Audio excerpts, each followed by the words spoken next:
샬롬, 할렐루야. 심정란 목사입니다. 오늘은 성령의 역사에 대해서 하나님 말씀을 증거하는 시간을 갖도록 하겠습니다. 삼위의 한 분이신 성령 하나님. 성령 하나님은 구약에서는 특별하게 하나님께서 부르시거나 세우신 그러한 사람들, 소수의 사람들에게 하나님께서 성령을 부어주셔서 그들을 일하게 하셨죠. 그래서 일반 백성들은 그 성령의 역사를 체험하지 못하고 그런 선지자나 특별히 하나님이 쓰시는 그런 사람들로부터 이제 하나님의 뜻을 전달받고 순종하는 그런 시대였습니다. 처음에 하나님께서 아담을 창조하시고 그 코에 르아흐 생기를 불어넣으셔서 생기는 그 하나님의 스피릿입니다. 하나님의 영을 불어넣으셔서 이제 사람이 생명이 되었다라고 말씀하시거든요. 그러니까 최초의 아담은 성령을 받은 사람이었습니다. 하나님의 생기를 받았기 때문에 그가 하나님의 생기를 받기 전에는 흙덩어리에 불과했습니다. 그래서 그 아담이라는 뜻은 그 사람이라는 뜻이에요. 그 히브리어로 아담은 그 사람이라는 뜻이고 휴먼이라는 뜻이고 아담아라고 그 히브리어의 아담아는 바로 흙입니다. 흙으로부터 이제 하나님께서 사람을 만드셨죠. 그런데 이제 중요한 것은 그 아담의 코에 생기를 불어넣으셨다. 그래서 그 아담이 생명이 되었다. 그러니까 성령의 사람이 되었다라고 그렇게 해석할 수가 있습니다. 그 최초의 아담은 그렇게 성령의 사람이었지만 그가 죄를 짓고 그 다음에 이제 그 성령을 잃어버리고 성령이 소멸된 거죠. 더구나 하나님께서 그를 위해서 지으신 그 에덴 동산에서 쫓겨 나오게 되었죠. 그래서 그는 이제 더 이상 성령의 사람이로서 살아갈 수가 없었고 이제 구약 시대에는 하나님께서 시시때때로 필요할 때마다 이제 성령을 부어 주시는 그 사람을 그 하나님께서 사용하셨던 것입니다. 주로 이제 선지자들에게 하나님께서는 특별한 그 소명을 주시기 위해서 사명을 주시기 위해서 그렇게 성령을 간헐적으로 주신 것을 우리는 알 수가 있습니다. 그러나 예수님께서 이제 세상에 오시고부터는 완전히 이제 새 세상이 열리게 된 것입니다. 그래서 이제 예수 그리스도가 가장 그 역사의 기점에 그 기원전 기원후 주전 주후 기원전 기원후보다는 이제 주전 주후로 그렇게 돼 있죠. 그 before Christ 또 anno domini 해서 그리스도 오시기 전 그 다음에 그리스도가 after Christ 그리스도가 오신 이후 anno domini는 여러 번 말씀드렸지만은 라틴어로 anno domini는 after Christ라는 뜻입니다. 로마 시대 때에 예수님께서 오셨기 때문에 로마 시대의 언어는 라틴어지 않습니까? 그래서 이제 after 도미네로 많이 이제 쓰게 되는데 그러니까 역사의 분기점이 바로 예수 그리스도가 역사에 오심으로 인해서 시작되었음을 역사적으로도 증거를 하고 있다고 할 수가 있습니다. 그러면 예수님께서 인간의 인류의 그 죄 문제를 해결하러 오셨는데, 정말 그래서 예수님께서 이제 십자가에 달려서 죽으시고 부활하시면서 새 세상이 열렸다고 할 수가 있습니다. 그런데 이 새 세상이 열린 것은 예수님이 지상의 역사에 인류에게 오신 것으로, 역사에 도래하신 것으로 그렇게 정말 패러다임 시프트가 일어난 것이 아니라 예수님께서 우리에게 성령을 선물로 가져오셨다는 사실입니다. 이제 구약시대, 예수님께서 오시기 이전의 시대는 간헐적으로 성령이 부어졌는데, 이 성령의 역사는 모든 사람이 다 체험할 수가 없었고, 그럼 누가 체험하느냐? 하나님께서 지정하신, 특별히 지정하신 사람들에게만 간헐적으로 성령님이 내려오셔서 하나님의 일을 감당했던 것입니다. 그런데 이제 예수님이 오신 이후로는 그 판도가 완전히 달라진 것을 우리는 알아야 될 것입니다. 사도행전 2장에 보시면은요, 베드로가 그 성령에 대해서 말씀하시는 그 내용이 나오거든요. 거기에 보시면은 여기 성령께서 오시면 어떤 역사가 일어나느냐, 그 17절, 하나님이 말씀하시기를 말세에 내가 내 영을 모든 육체에 부어주리니 너희와 너희 자녀들은 예언할 것이요 너희의 젊은이들은 환상을 보고 너희의 늙은이들은 꿈을 꾸리라. 요엘서의 말씀을 가지고, 요엘이 오래전에 수백 년 전에 예언했던 말씀을 베드로가 사용해서 인용해서 이렇게 이제 육체에 어떤 한두 사람에게만 부어주시는 것이 아니라 모든 육체에, 모든 사람에게, 예수 그리스도를 영접한 모든 사람에게 부어주시겠다고 이렇게 말씀하시는 것입니다. 이게 이제 굉장히 이제 중요한 내용이거든요.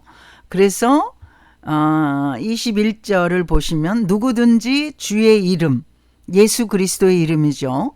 주의 이름을 부르는 자는 구원을 받으리라 하였느니라.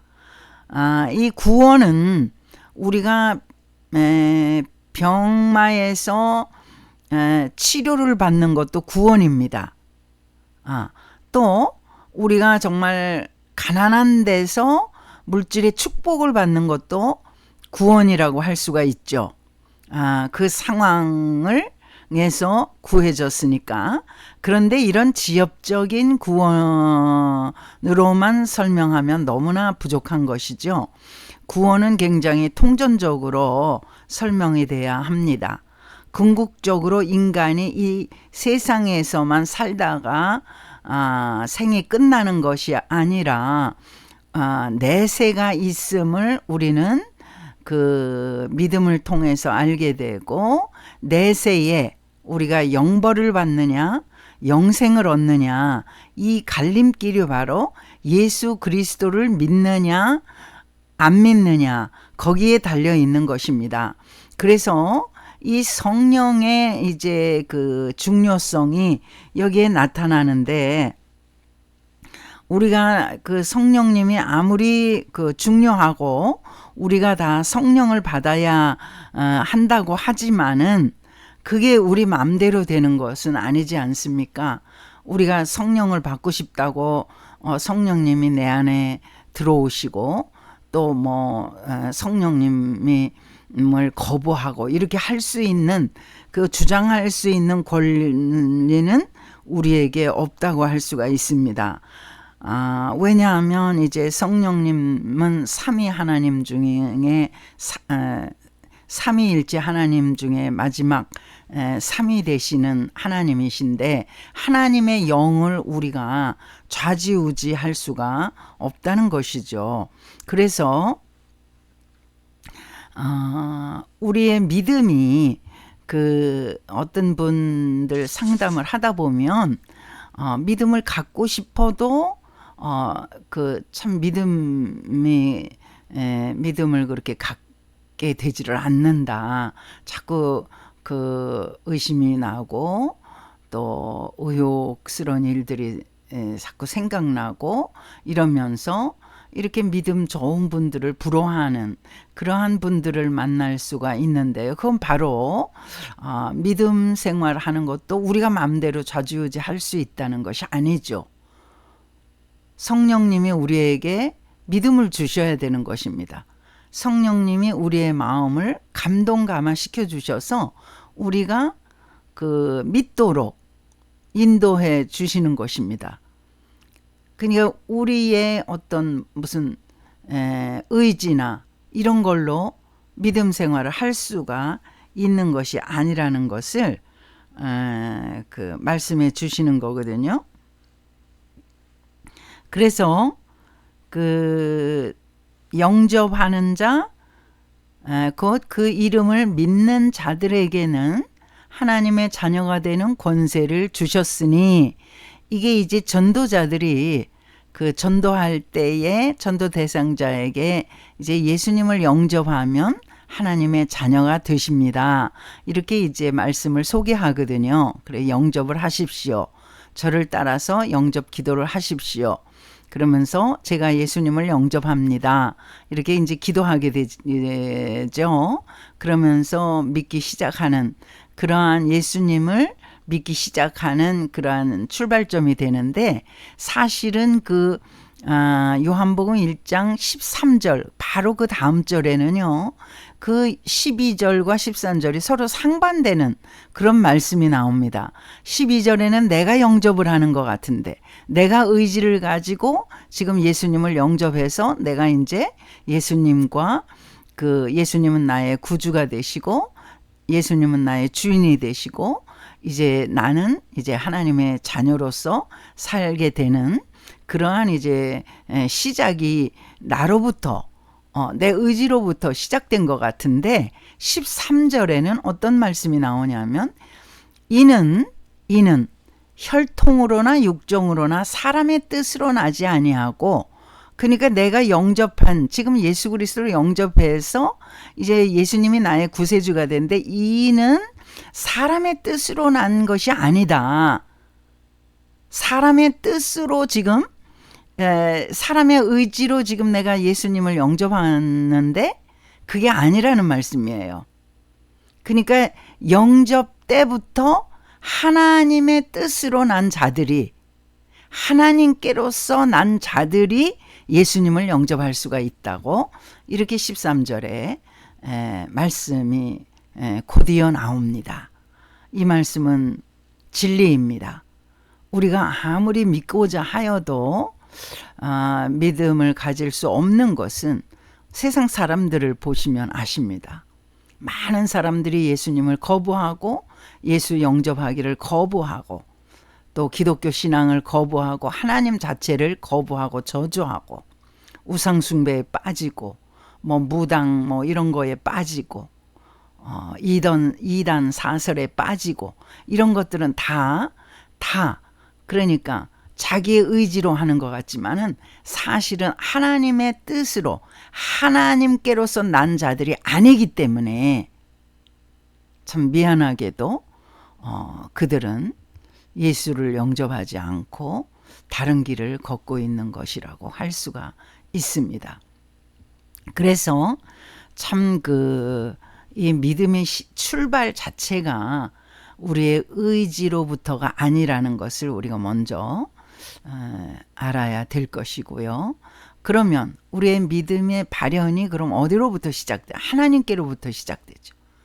이는 혈통으로나 육정으로나 사람의 뜻으로 나지 아니하고 하나님께로서 난 자들, 하나님께로부터 예정된 자들이 믿음을 갖게 된다고 그렇게 13절 요한복음 1장 13절의 말씀을 우리가 볼 수가 있습니다. 그러니까 이 성령의 역사는 우리가 믿기 시작하는 데서부터 그때부터 일어난 것 같은데 사실은 하나님께서 만세 전에 예정하신 자들이 그 어떤 때가 되어서 하나님께서 어떤 그 타이밍을 아주 가장 그 적절한 타이밍을 허락하시고 그때에 믿음이 마치 시작되는 것처럼 하나님은 벌써 오래전에 우리를 향해서 계획하시고 역사하시는 것이 있음을 우리는 알아야 할 것입니다. 이것이 참으로 신비한 연합입니다. 오늘의 이제 설교 주제를 신비한 연합 관계 이렇게 여러분에게 말씀을 증거하고자 하는데요. 성령님에 대해서 잘 우리가 알지를 못할 때는 참 그 어려워하고 성경을 읽을 때마다 성령의 역사가 나오면은 슬쩍 피하기도 하고 이러는 수가 있는데 성령님은 절대 어려운 것이 아닙니다. 너무나 자연스러운 것입니다. 믿음의 사람들한테 정말 성령의 역사가 없으면 안 되는 거예요. 반드시 함께 따라와야 되는 것입니다. 예수님께서는 제자들을 향해서 이제 예수님이 십자가 달려 죽으시고 이제 3일 후에 부활하셨잖아요. 부활하시고 제자들에게 자신의 그 부활의 몸을 다 보여주시고 만져보게 하고 그렇게 하셨잖아요. 그리고 누가복음 24장 그 마지막 단락에 보시면 너희들이 성령을 받을 때까지 이 예루살렘 성전을 떠나지 말아라. 그렇게 말씀하셨거든요. 성령을 받을 때까지.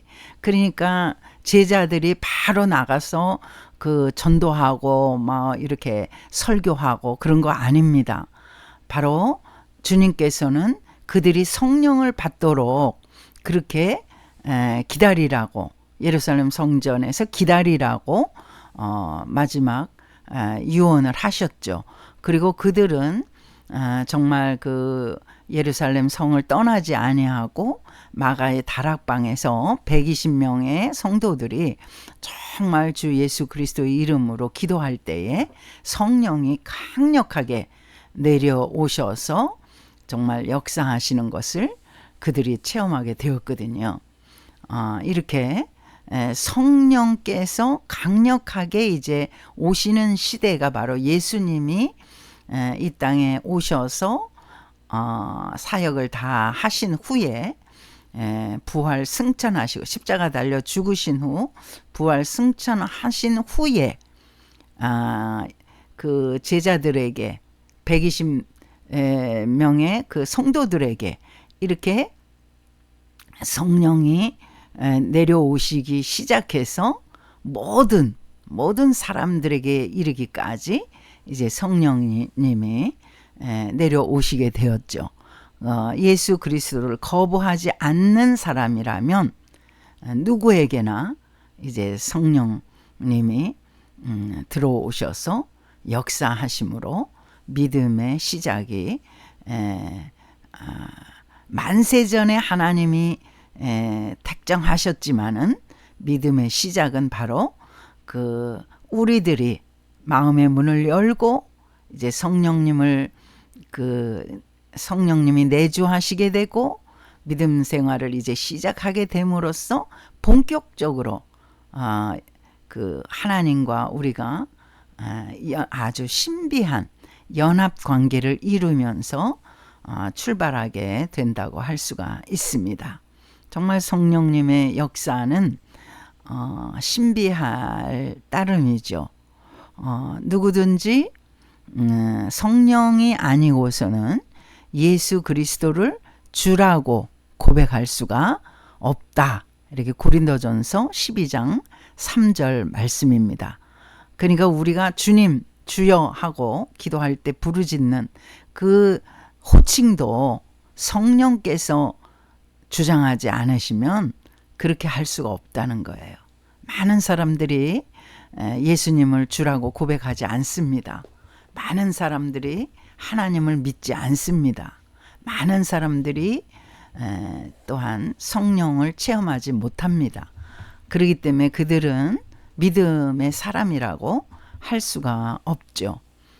구약의 시대에는 간헐적으로 성령께서 역사하셨는데 특별하게 하나님께서 직임을 맡기게 되는 그러한 어떤 선지자들이나 그 왕들, 제사장들, 그들에게 하나님께서 소임을 맡기심으로 해서 성령을 보내주셨습니다.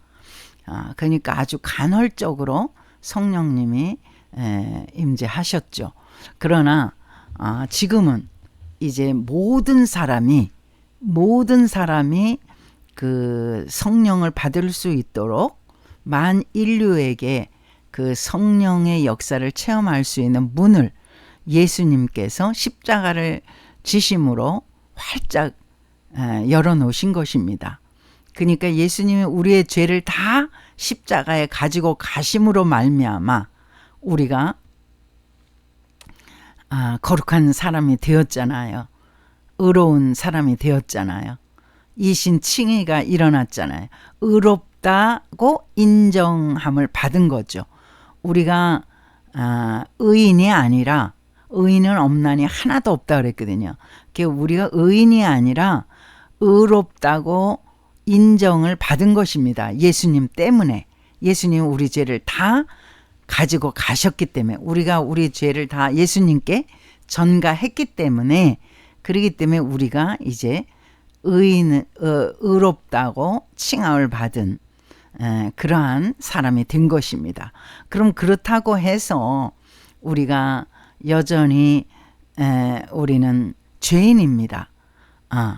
우리가 의롭다 칭함을 받았지만은 여전히 우리는 세상에서 우리의 육신을 따라서 그 죄를 짓게 되거든요. 그래서 사도 바울도 로마서 7장에 그런 말씀이 있죠. 오호라 나는 곤고한 자로다.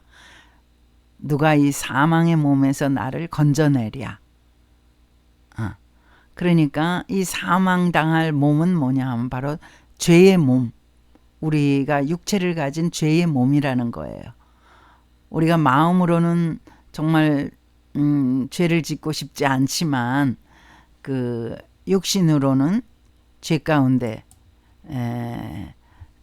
빠질 수밖에 없는 그러한 죄인이기 때문에 사도 바울이 이렇게 통탄을 하고 있죠. 그러나 바울이 뭐라고 합니까? 그 로마서 7장 23절을 제가 한번 읽어드리겠습니다. 24절입니다. 오호라 나는 곤고한 사람이로다. 이 사망의 몸에서 누가 나를 건져내랴. 여기서는 정말 우리가 정말 우리 육체의 죄성으로 인해서 그 끝을 보는 듯한 그러한 낙심천만의 내용이죠. 그런데 25절에 보면 우리 주 예수 그리스도로 말미암아 하나님께 감사하리로다. 그런즉 내 자신이 마음으로는 하나님의 법을 육신으로는 죄의 법을 섬기노라. 그러니까 육신으로는 사도 바울조차도 완전히 나는 의인이 되어서 이제 죄는 나하고 아무 상관없다. 이렇게 그가 말하고 있지 않는 거예요. 여전히 우리는 죄인이라는 것이죠. 그래서 마르틴 루터는 우리 이 구원받은 우리 성도들을 거룩한 죄인이라고 불렀어요. 구원받은 죄인, 거룩한 죄인. 그러니까 우리가 이제 천국에 들어간 이후에는 우리 육신의 모든 욕망을 다, 죄성을 다 벗어버리고 이제 완전한 구원이 이루기 때문에 그때는 이제 거룩한 의인이 되겠죠. 그런데 지금은 육신의 소욕을 따라서 어쩔 수 없이 죄에 굴복하는 그런 자로 살아가기 때문에 거룩한 죄인이라고 이렇게 명명한 바가 있습니다. 그 성령님이 중요한 것은 뭐냐 하면 이렇게 우리가 예수 그리스도를 영접해서 하나님의 자녀로 살아갈 때에 성령님께서 우리 안에 오셔서 항상 우리를 바른 길로 이끄신다는 거예요. 우리 몸이 이제 성전이 되어서 너희가 하나님의 성전인 것과 하나님의 성령이 너희 안에 거하시는 것을 너희가 알지 못하느냐? 고린도전서 3장 16절 17절이죠. 하나님이 우리 몸을 성령이 거하시는 성전으로 삼으셨다, 이렇게 말씀하시는 거예요. 그러니까 우리가 아무리 육체의 소욕이 역사하더라도 항상 우리는 깨어서 하나님 말씀으로 우리를 깨끗하게 하고 진리의 말씀이 늘 우리 속에서 활동하시도록, 성령님이 우리 속에서 활동하시도록 우리는 날마다 우리의 그 육체를 성결하게, 우리의 진리의 말씀이, 성령님이 우리 안에 내주하시도록, 내주하셔도 정말 소멸되지 않고, 성령님이 소멸되지 않고 항상, 아주 항상 역사하시도록 우리는 깨어서 기도하면서 우리 자신을 말씀으로 살펴야 한다는 말씀입니다. 그 신약 시대, 예수님이 오신 이후 우리가 살고 있는 이 시대에는 이제 성령이 어떤 정말 놀라운 역사를 활동하시냐 하면요, 예수님께서 수가성에 사마리아 수가성 여인 만나셨잖아요. 그리고 그 여인은 예수님께 우리가 예루살렘에 가서 예배를 드려야 되는데 우리 여기는 사마리아 성이라 우리가 가지도 못하고 참 예배 처소가 없습니다 하고 예수님께 그렇게 보고를 하자, 예수님께서는 이 산에서도, 이 사마리아 이 산에서도 말고 예루살렘에서도 말고 이제 하나님께 예배할 예배할 때가 온다. 이 산도 아니고 예루살렘 성도 아니다. 예수님이 요한복음 4장에 말씀하시거든요. 이 의미가 뭡니까?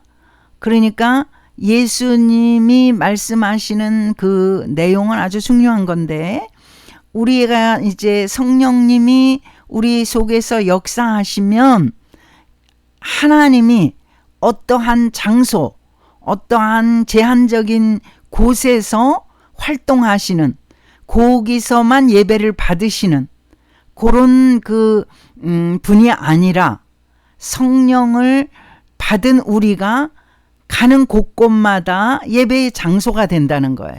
이게 장소가 더 이상 제한적이지 않다는 것을 주님께서 그 수가성 여인에게 설명을 하시는 거죠.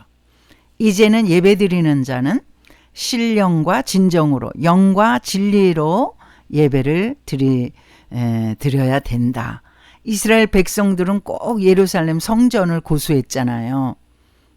그래서 이제 남자들은 1년에 3차례씩 절기 때 6월절, 77절, 또 수장절 이런 때 1년에 3대 절기잖아요. 그런 때 이제 예루살렘의 성전에 가서 제사를 하는 것이 모세의 율법이었거든요. 그런데 이제는 하나님께서 성령을 예수님 이후에, 예수님이 십자가에 달려 죽으시고 부활하시고 승천하신 이후에 성령님께서 물 붓듯이 믿는 자녀들에게 부어주시면서 이제는 장소의 제한이 없는 것이고, 이제는 어떤 그 모세 율법의 어떤 문자에 매여 있는 것이 아니고, 그 믿는 자녀들이, 성령을 받은 자녀들이 행하는 곳곳, 또 가는 곳곳이 성전이 되는 거예요.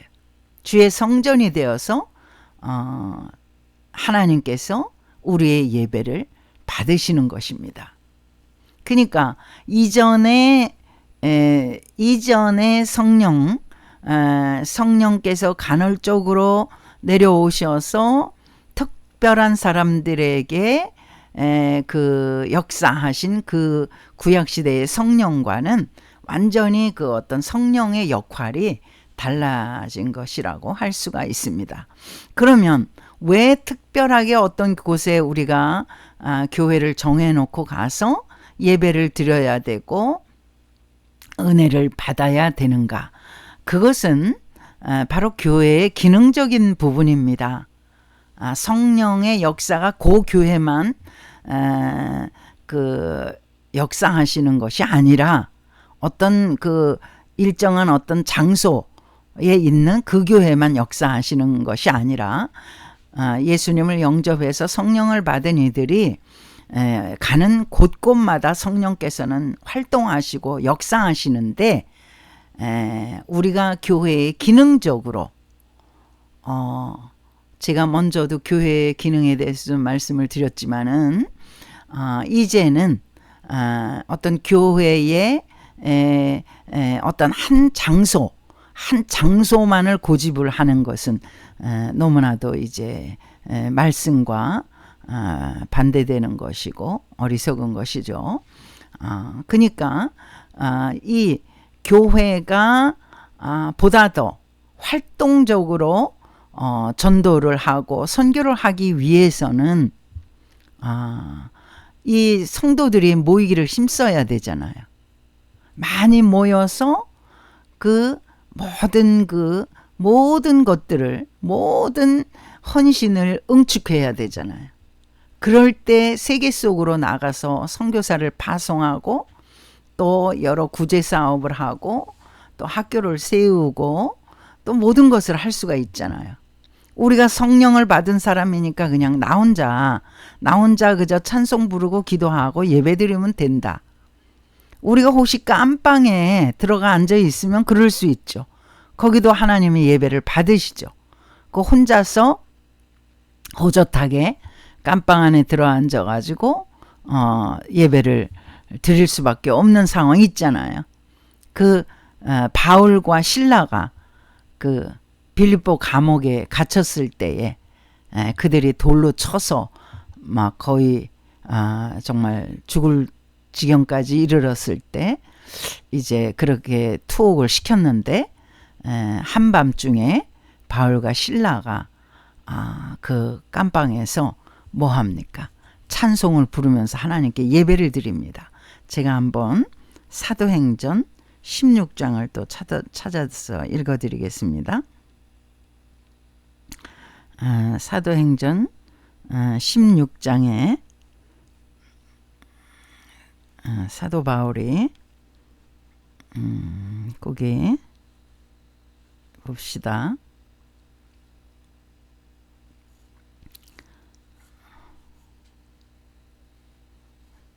사도행전 16장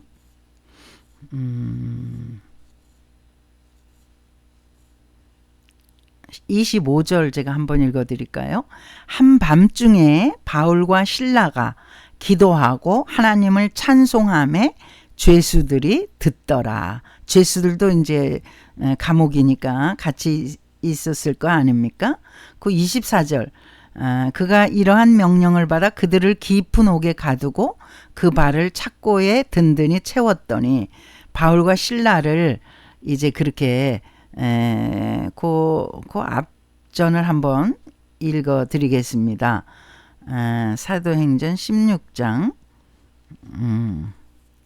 22절인가요? 22절. 바울이 전도한다고 해서 여기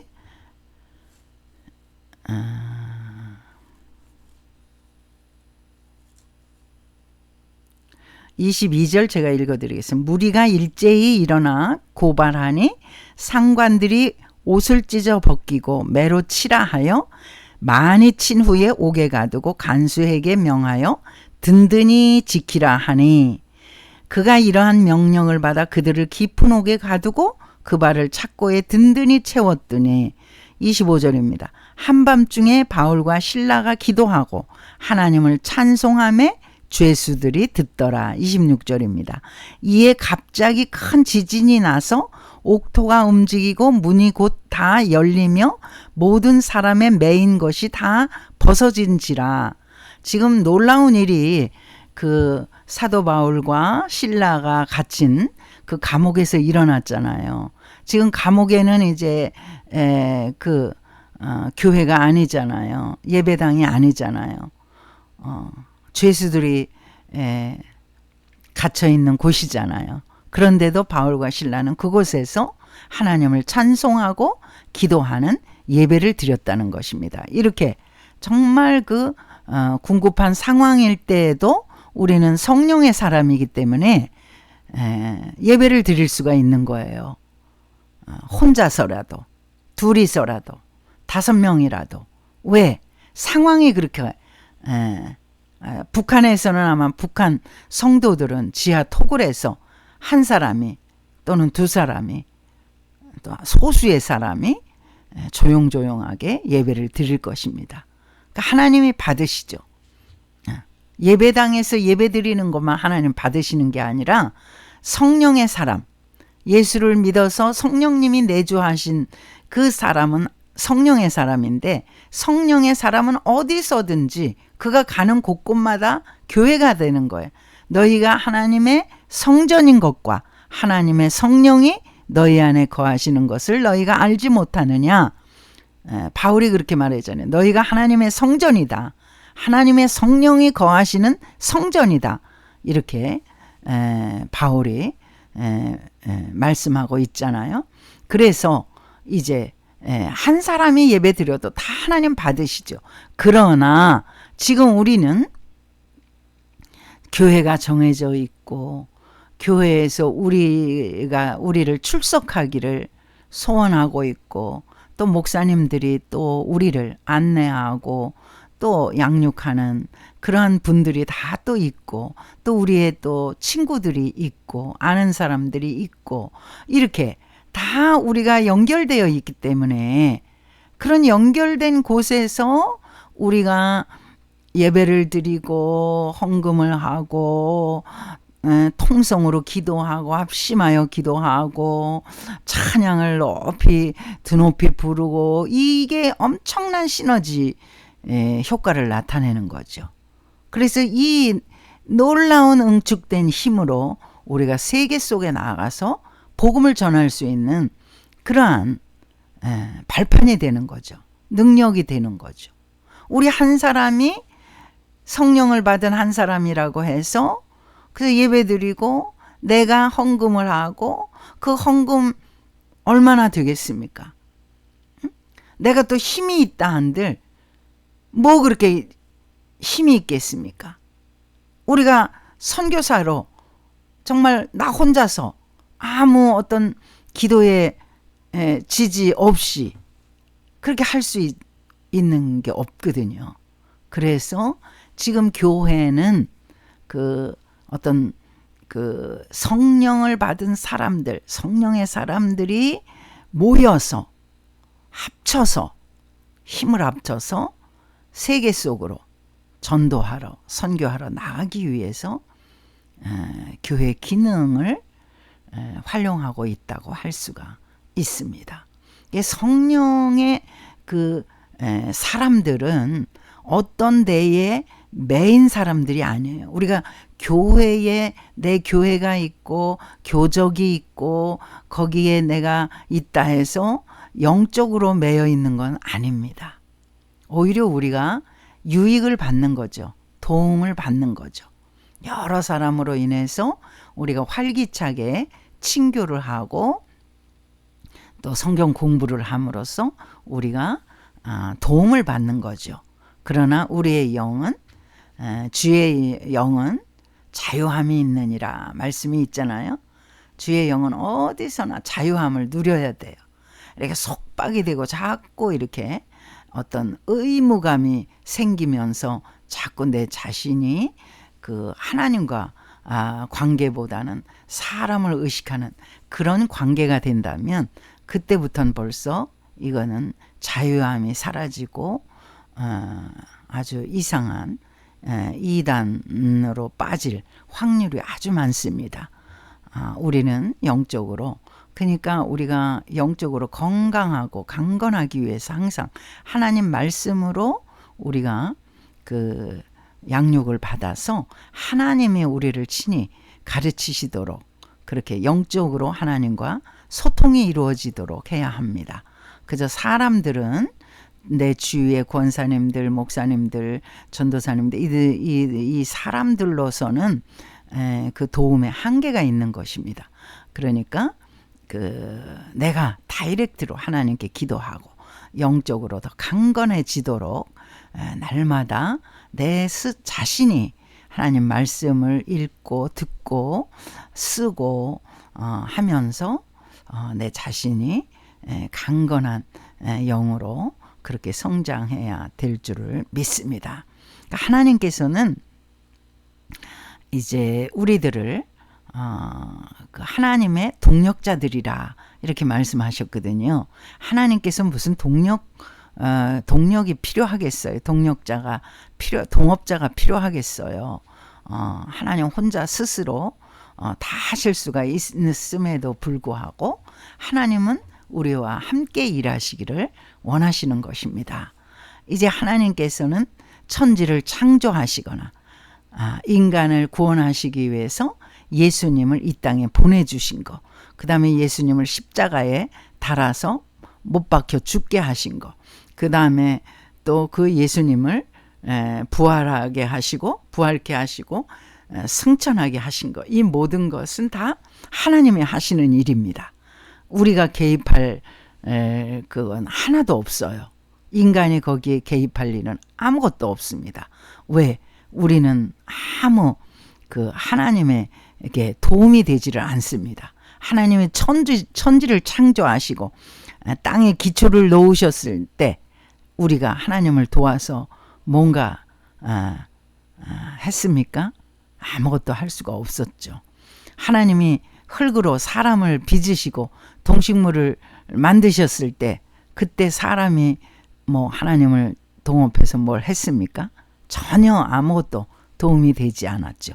이렇게 하나님께서 전적으로 하나님이 하시는 일, 하나님만이 하실 수 있는 일, 이런 거는 하나님께서 자신이 다 하셨습니다.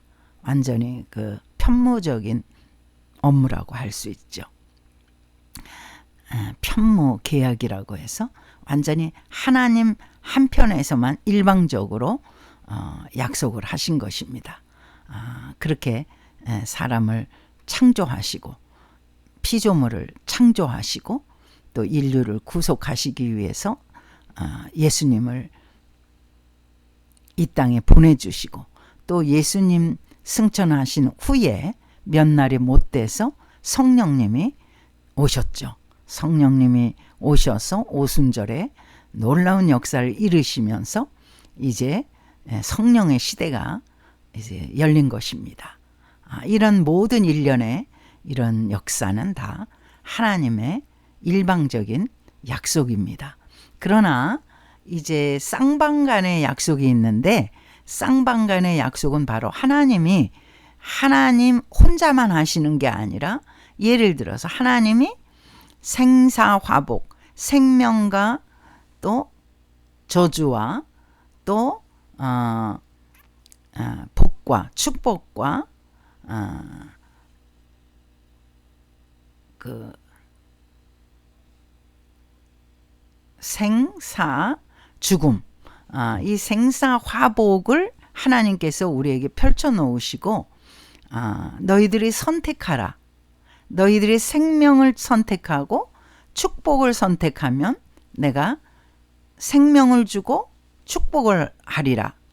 그러나 너희가 그 저주를 선택하고 그 다음에 죽음을 선택하면 그러면 너희들은 너희들이 선택한 대로 그렇게 되리라고 하나님께서 신명기 30장에 우리에게 선택권을 주신 거예요. 제가 신명기 30장 30장 19절입니다. 제가 한번 읽어드릴게요. 내가 오늘 하늘과 땅을 불러 너희에게 증거를 삼노라. 내가 생명과 사망과 복과 저주를 내 앞에 두었은즉 너와 내 자손이 살기 위하여 생명을 택하고 20절입니다. 내 하나님 여호와를 사랑하고 그의 말씀을 청종하며 또 그를 의지하라. 그는 내 생명이시요 내 장수이시니 이렇게 말씀하고 있거든요. 그러니까 하나님께서 생사화복을 우리 앞에 펼쳐 놓으시고 선택을 하게 하신 것입니다. 이것은 하나님의 일방적으로 약속하신 계약이 아니라 우리와의 어떤 협업이죠. 우리와의 계약이죠. 그래서 우리가 생명과 축복을 선택을 하면 생명과 축복을 받는 것이고,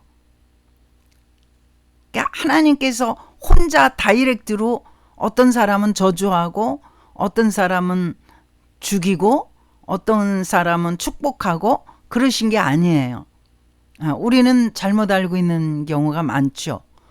왜 내가 하는 일들은 이렇게 안 되고 내가 하는 일들은 이렇게 망하고 이렇게 그렇게 생각하는 분들이 혹시 있을지 모르지만 절대 그렇지 않습니다. 하나님께서 이 신명기 30장의 이 말씀대로 우리에게 하나님을 선택하라고, 생명을 선택하라고, 축복을 선택하라고 선택권을 주신 거예요. 하나님이 일방적으로 사람을 망하게 하고 저주를 하고 이러시는 분이 절대 아닙니다. 제가 먼저도 말씀드렸지만 하나님께서 자기의 형상을 따라 남자와 여자를 창조하시고 그들에게 복을 주시되 생육하고 번성하고 충만하라, 정복하라, 땅을 다스리라. 이건 전부 다 축복에 해당되는 것입니다. 하나님은 전부 우리를 사람을 지으시고 축복을 선포하셨지 거기에는 저주가 단 1도 없거든요. 그렇기 때문에 하나님께로 빨리 돌아오셔야 돼요. 내가 하는 일들이 뭔가 이상하다, 뭔가 안 된다, 자꾸 내가 실패한다 이러면은 그 문제만 가지고 집착하실 것이 아니라 바로 하나님께로 달려오셔야 됩니다. 그리고 내가 얼마나 교만방자하게, 내가 정말 얼마나 하나님 없이 하나님 저주하면서 교회 다니는 사람들을 무시하고 또 예수님을 안 믿고 그렇게 교회를 비난하고 비방하고 살은 부분에 대해서 철저하게 하나님 앞에 회개해야 합니다. 눈물로 회개해야 합니다. 그럴 때 하나님께서 그 모든 문제들, 엉켜있는 문제들을 정상으로 이렇게 다 풀어주시고 축복해 주시는 것을 꼭 믿으시기 바랍니다. 성령의 사람은 정말 어디를 가든지 피스메이커예요. 트러블 메이커가 아니라 피스메이커입니다. 그런데 이 성령의 사람이 이제 성령 충만하지 않을 때는 피스메이커가 아니라 트러블 메이커가 될 수도 있습니다. 그래서 자꾸 내가 가는 곳곳마다 다툼이 일어나고 뭔가 짜증이 일어나고 뭔가 좀 이상하고 이런 경우도 역시 성령의 사람이라 하더라도 어떻게 해야 합니까? 자신을 돌아보고 하나님께 회개할 거리를 찾고 정말 하나님께 기도해야 합니다. 하나님, 제가 회개할 것이 생각이 나지 않는데 생각나게 해주세요. 제가 잘못된 거, 어리석은 거 생각나게 해주세요. 그래서 하나님께 회개하게 해주세요. 하고 하나님께 기도하는 것은 정말 어떤 거 거룩한 것만 기도하는 게 절대 아닙니다. 나의 부족한 거, 나의 연약한 거, 나의 죄, 나의 모든 잘못된 부분들을 적나라하게 하나님께 고할 때 하나님께서 다시금 성령을 충만하게, 그러니까 성령이 약간 덜 충만했다가 다시 충만하게 되어서 성령 충만한 사람은 기쁨이 넘치잖아요. 날마다 만면에 웃음을 짓잖아요. 어디를 가든지 피스메이커가 되잖아요.